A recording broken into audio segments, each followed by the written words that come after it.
In Africa, we say when a man falls, he does not fall alone. He falls on his name. He falls on his family. He falls on the prayers of his parents and the hopes of his children yet unborn. This is the story of a young man who lost his job, but nearly lost his soul. The day they sacked him, the sun was still shining. That is how pain comes sometimes, quietly, without warning. "Pack your things," the boss said, not lifting his eyes. No apology, no gratitude, just power spoken cold. He stood there, a young African man who had survived hunger, sleepless nights, and humiliation, thinking, so this is how it ends. Pack your things. Security watched him walk out, not because he was a thief, but because truth is dangerous in the wrong house. In his hand was a brown envelope. Inside it, half a salary. Outside it, full disgrace. Anger rose in him, like harmattan fire, the kind that burns quietly but destroys deeply. He walked the streets as buses roared and traders shouted, yet nobody heard the noise inside his chest. I worked for them. I kept quiet when they cheated. I stayed when others left. But the day he spoke, the day he asked, "What about the unpaid workers?" that day became his last. In Africa, we warn our children, if you fight a crocodile in the river, remember, it is his home. Softer. His phone rang. It was his mother. He did not answer. Because how do you tell the woman who sold her wrapper to pay your school fees that you have failed?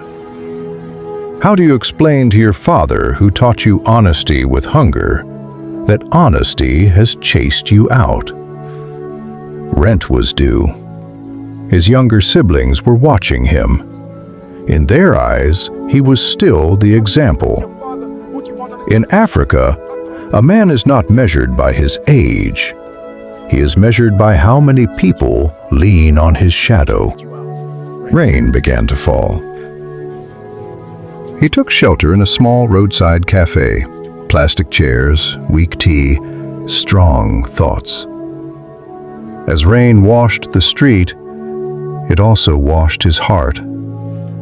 Anger whispered to him, revenge, corruption. Do what they do. But another voice, quieter, older, spoke too. The voice of his father. The voice of faith. The voice of legacy.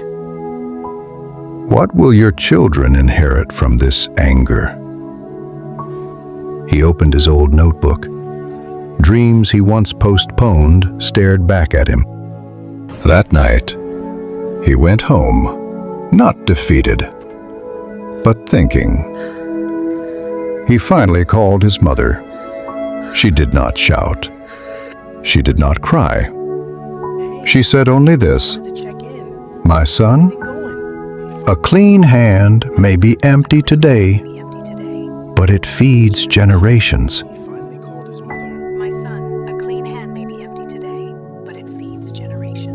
Something broke inside him, and something new was born. He chose not to poison his future with bitterness. The days that followed were not easy. He woke early, no office to go to. He advised small businesses for free. Some mocked him, some listened. Money was tight, pride was tested. But he refused shortcuts because he knew children do not only inherit wealth, they inherit values. Months later, doors opened. Not big doors, not loud doors, but honest ones. He built something small, clean, and steady. A business his children would never be ashamed of.